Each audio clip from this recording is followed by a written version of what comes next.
Hey there, it's CJ Willie and I'm cracking a pack. Today is pack number 4 in my Magic the Gathering Rivals of Ixalan Bundle Bingo. Check out the preview video on my Rivals of Ixalan Bundle. I have added the link to the preview video in the description below. As I crack the pack, my viewpoint will be from a very casual Magic the Gathering player perspective.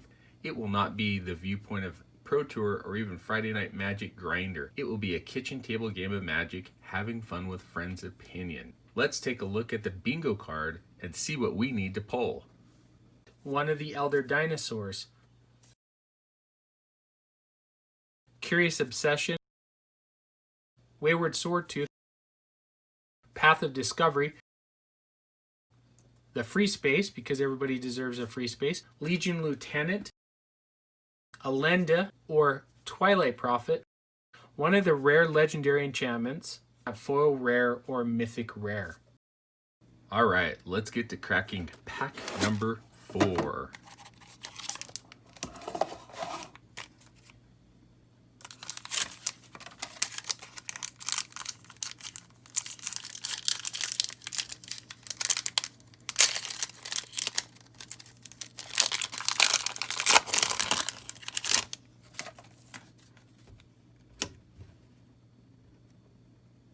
Divine Verdict, 4 mana, 3 and a white, instant, destroy target attacking or blocking creature.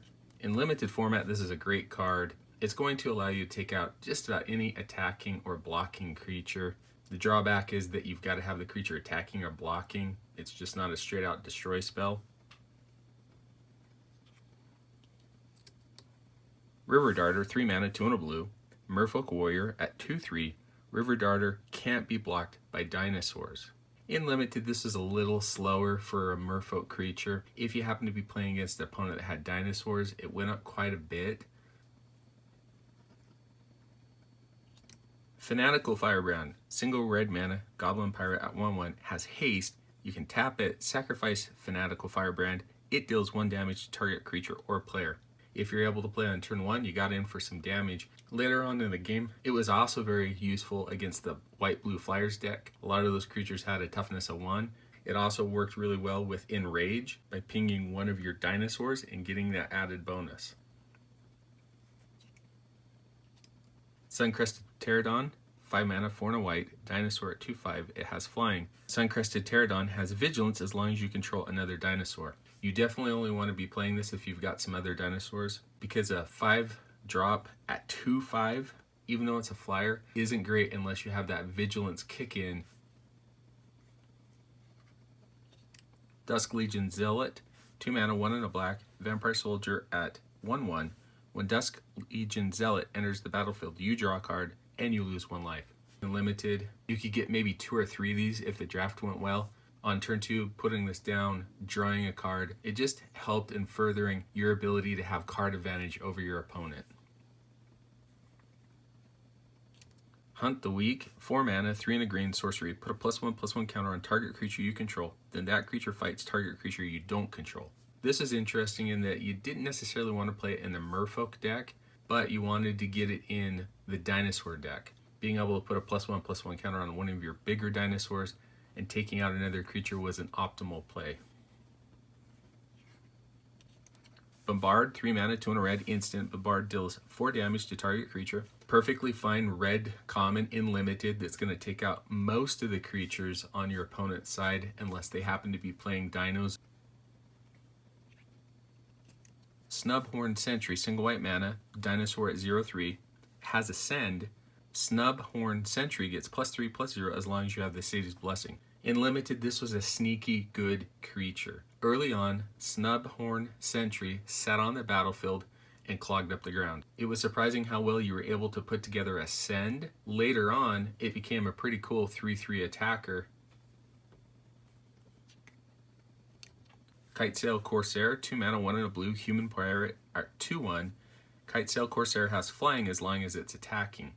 This card was meant to be in a white-blue Flyers deck. It's never going to block. You're going to play it. You're going to attack.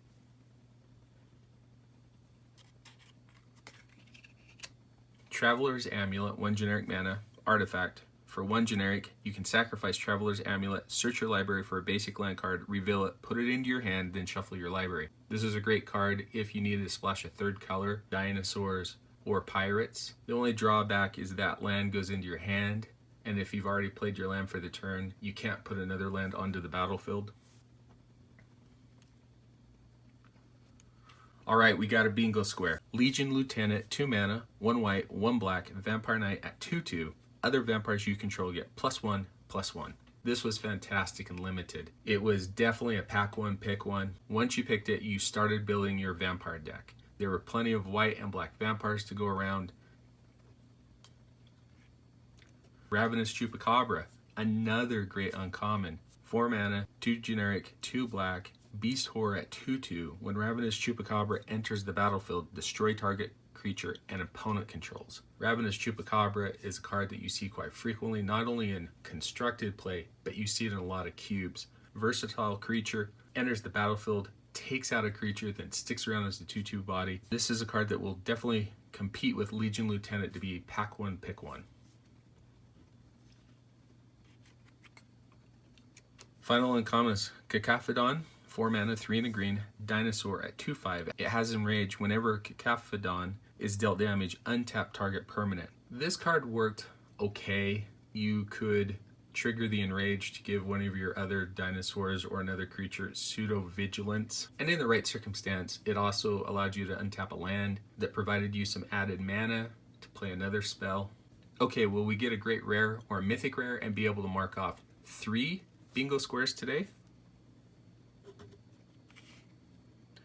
We have Temple Altasaur, 5 mana, 4 and a white, dinosaur at 3/4. If a source would deal damage to another dinosaur you control, prevent all but one of that damage.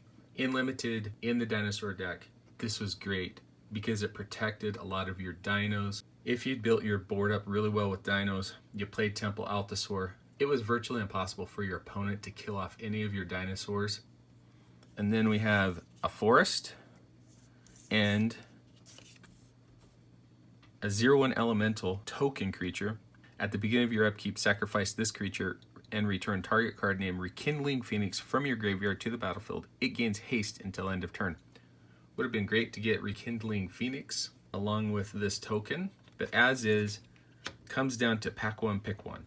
And this I think is going to be a very competitive one because I could either go with Ravenous Chupacabra or Legion Lieutenant. I think when it comes down to just pure power level, Ravenous Chupacabra definitely allows you to take out a creature and leave a creature behind on your board. Legion Lieutenant is very strong because you can build a very aggressive and strong vampire deck. I think in this instance, I'm going to lean toward Legion Lieutenant. It has a lot more synergy than Ravenous Chupacabra, and as long as it stays on the board and you can protect it, it's going to further advance your ability to win the game. Anyway, hope you enjoyed the video. If you did like it, please subscribe and share. Take some time to tell me in the comment section what was your favorite card or the best card out of the pack. Until next time when I'm back to crack pack number 5 from my Magic the Gathering Rivals of Ixalan bundle in Bundle Bingo.